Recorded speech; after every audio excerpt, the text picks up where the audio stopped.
always forget what number it is. Did we just pass 20? Really? Part of me feels like we hit 20. Last one was 20. So it's 21. On point. Q&A is now old enough to drink in the United States.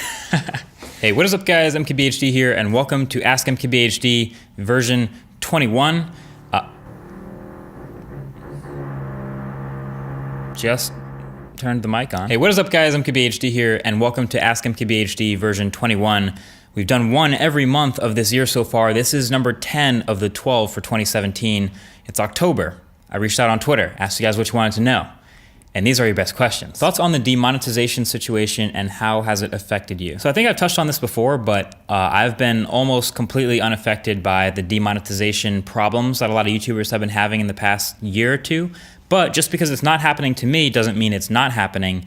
And just because it's happening to some other people doesn't mean it's happening to everyone. A couple days ago, Casey Neistat made a great video kind of outlining the entire situation about the communication from the YouTube team and the relationship between YouTube itself and the community and the problems people have been having. It's worth a watch. I agree with a lot of what he says in that video. But the main thing to get out of that is that the biggest problem we have is there's not a lot of communication between YouTube and us YouTubers about what those problems are. And a lot of what Casey talks about in his video is about the value of YouTubers to YouTube, about how we will leave at the drop of a hat and go somewhere else if there's a bigger audience or a better monetization solution.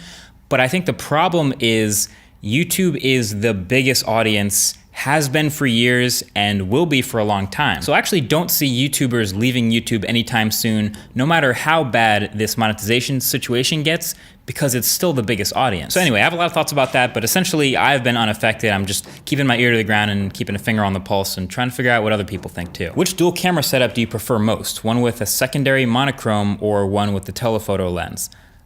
Between those two, I would definitely pick the telephoto lens or just any additional focal length over the monochrome sensor. I've tested a couple phones that have the second monochrome camera to add detail and enhance the photos, but a lot of times those aren't good cameras in the first place, so it doesn't really make much of a difference to me. So I'll take that V30 with the wide angle camera, I'll take the iPhone or the Note or whatever with the second portrait camera. That's cool. I also really appreciate the way Google's done it, and I'll talk about it in the full review with a single camera for portrait mode, but that's another story. If you reach down, what would you rather have in your pocket?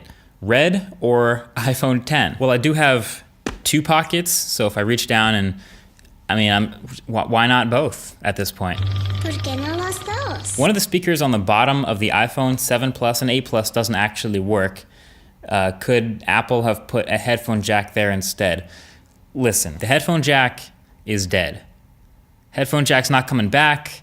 We just kind of have to embrace it and move on quickly. But seriously, I've definitely mentioned it before. Yes, we're in that awkward stage in between everyone having headphone jacks and nobody needing them because wireless is so good. But to keep wishing for it to come back is definitely not a productive exercise.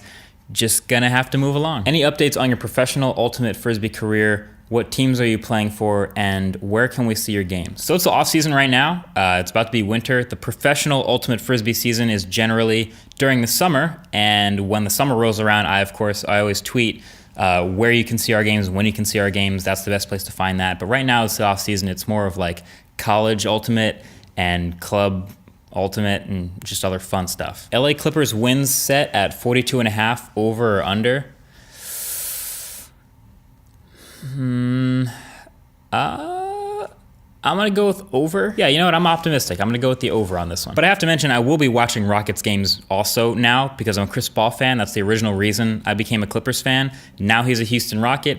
Now I'm watching Houston Rockets games. What do you think of the soon to be announced Razer phone? So you know what, if Red can make a smartphone, then I guess it's anyone's ball game. Razer bought Nextbit. Now they're aiming to make a smartphone, and we'll probably be seeing that pretty soon. I'm excited for that too. Obviously, Nextbit has a little bit of a history, but we may or may not see bits of that in the new Razer phone.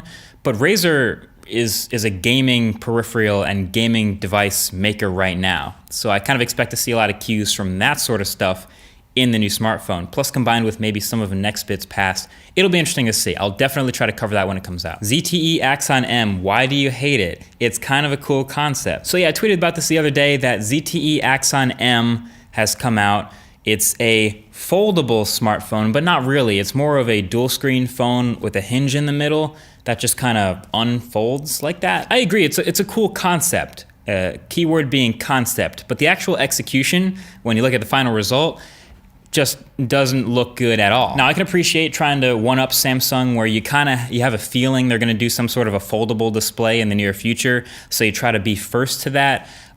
This just isn't good for anything other than maybe splitting a movie across 2 screens. It doesn't do all that much that's useful. I've seen the demo videos. I'll link one below. Mr. Mobile did a great one. The Verge did a great one. You can mirror the display across both screens. You can extend the screen across both screens, but no matter how you use it, it's just weird having a big bezel in the middle of your display. So it's a cool concept, yes, but if I told you the price tag, you'd probably agree with me that it just doesn't seem like a good product. Did you upgrade to the new Monstro 8K VistaVision? So look, no, I haven't gotten it yet, but it's pretty likely that I will end up making that move pretty soon. For those of you who don't know, the biggest difference between the new Monstro 8K sensor and the current Helium Super 35 sensor, besides the cheesy new name, is the size of it. The Super 35 sensor is smaller than full frame, and the VistaVision 8K sensor is a full frame size sensor. That has a lot of implications as far as what glass you can use, the type of a look you get with your video and your bokeh,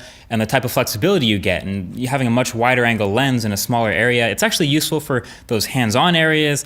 I could name a ton of reasons why I'm excited for that upgrade right now, but long story short, yeah, that's probably gonna happen. What's your go-to everyday object to use as a weapon in a self-defense situation?